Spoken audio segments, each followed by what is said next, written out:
Okay, this video is called the Vico Tytler Cycle of History. All right, so we start out with, I'm just showing you this picture of a magnificent civilization. You could call this the apex of civilization. It's painted by Thomas Cole. He's of the Hudson River School of Painters around 1836. He, I think, is the greatest story painter of all time. His two series of paintings, this one called The Consummation of Empire, as well as his other series of paintings called The Voyage of Life. I've done previous videos about him. He's magnificent. The other greatest story painter of all time would probably be, of course, Michelangelo in the Sistine Chapel. So anyways, here's this magnificent civilization enjoying the bounty of their wealth. All right, so let's get into what Vico and Tytler said. So this is Giambattista Vico. He was an Italian historian, like in the 1700s, and this is Alexander Tytler from the 1700s, early 1800s. And we'll start out with what Vico had noticed. Vico had noticed in other previous civilizations, they'd often go through an age of the gods, so to speak, when they were very religious, and then an age of heroes when they were very brave and courageous. And this would produce a free country. Often they had been victorious in war. It had produced a free country, and the people were hardworking, very religious, and they built up a very successful society. And then they started to become decadent, and society fell apart. So here's a quote by Vico. "The nature of people is at first crude, then severe, then benign, then delicate, finally dissolute. Once reason becomes skeptical and critical, it eliminates superstition and religion. However, it was this superstition and religion that had created the energizing philosophy that was the glue that held society together and led to social cooperation. And it was this social cooperation that had enabled civilization to emerge in the first place. The energizing philosophy is then replaced by a barren intellectualism, and the society will fall into decadence and collapse or be overrun from without. What follows is a new barbarism. The society will not restore itself until it reestablishes its faith in God."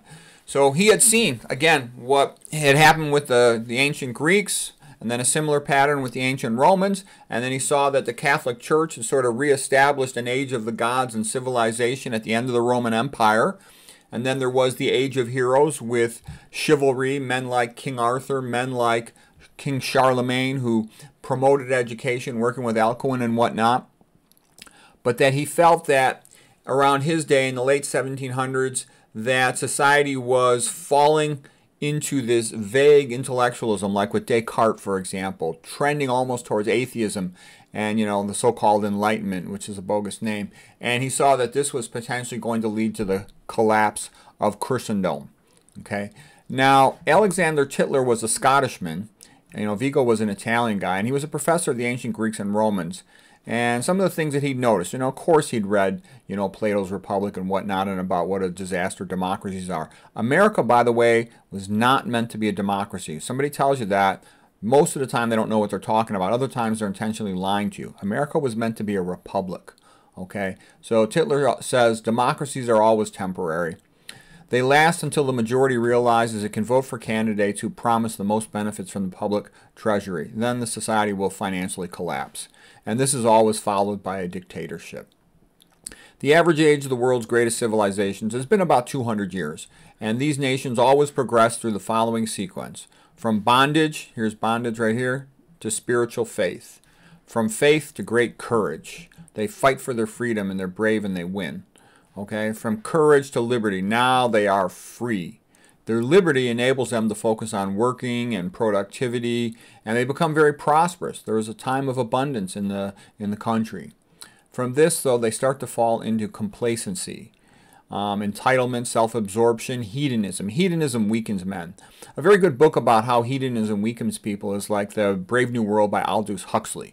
There were two sort of great masterpiece books about a society's collapse, and one of them, of course, was George Orwell, both his Animal Farm and his 1984, of societies collapsing due to excessive control of them, if you will.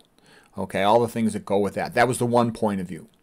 too much centralized control of the people. But the other one was Aldous Huxley. The people become dissipated. They start abusing substances, becoming intoxicated, becoming lazy and hedonistic and whatnot. Okay, so anyways, then they fall into this worsening apathy until they become sort of incompetent and are dependent on others. And then total control is taking over them, and they were passed back into slavery. Okay, and the modern word for slavery is, you know what it is. Starts with a cow, then a moon, and then east. Okay, so that is the Vico Tytler cycle of history. And I just want to show you some paintings, because these paintings are magnificent. So this is from Thomas Cole, and sort of the bestial savage phase. You can see the guy here hunting with a bow and arrow, and the people just trying to make some food for themselves, to get some food for themselves. Then you've got you know, a little more progress, and then now you have homesteaders, okay, and he's catching some fish, they're growing some crops, they're a little bit better off than they used to, and they can live in one land, live in one spot. Okay, and then they sort of have a agricultural pastoral paradise, sort of characterized by the Greek scene of Arcadia. Okay, and this is sort of the beginning of the golden age, if you will. And then this painting right here, again by Thomas Cole. All these paintings in this thing are by Thomas Cole. It's called The Artist's Dream. And the artist can see in his mind's eye this magnificent society with churches, cathedrals, and with great buildings sort of characteristic of Greco-Roman architecture. And he sees the whole thing in his mind's eye and starts to develop it. And it comes to fruition. And the society is prosperous and rich, and this is as good as it gets. Life's never perfect, but this is as good as it gets for society on Earth. They're wealthy, they have time to become educated, they have time to pursue their hobbies, they have time to live a decent life with decent health and a decent society and feel safe and stuff like that. Okay, but the society becomes decadent and dissolute. I kind of went through this slide already, this one here, so I'll go to this one. All right, and so here is the continuation of the Thomas Cole series of paintings called The Course of Empire. And now the society has become dissolute and weak, and the invaders come, and these are Viking ships, so let's say these are the Viking invaders. And they find the people weak, lazy, they have lost their martial virtues, if you will, and they are conquered from without. The Vikings come in and kick their butt, burn down their great buildings, burn down their religious buildings, destroy their society. The women get, you know what, RAP, you know what. The men are KI, you know what. And it's a sad disaster for the society. And then the barbarian invaders are too stupid and uneducated to do anything useful with the society, so it ends up in ruins. And that is the course of history, according to Giambattista Vico and Alexander Tytler. So USA seems to be in this last, you know, second to last step phase, seems to be where USA is at. And remember what Vico said. He said it is only a return to God, to reestablish religious values that a society can hold together and be successful.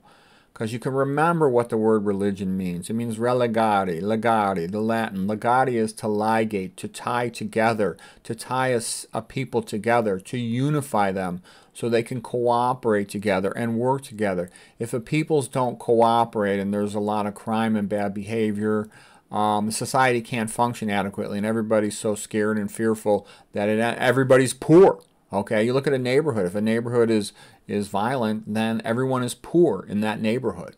The stores can't stay. They all go broke, so they all leave. And USA is sort of trending into this pattern with open you-know-what down south. And over approximately, I just heard 45 million you-know-what from across the open you-know-what down south.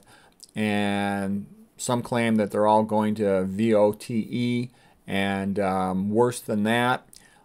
So hopefully America will restore its religious values and come back to prosperity and healthy communities.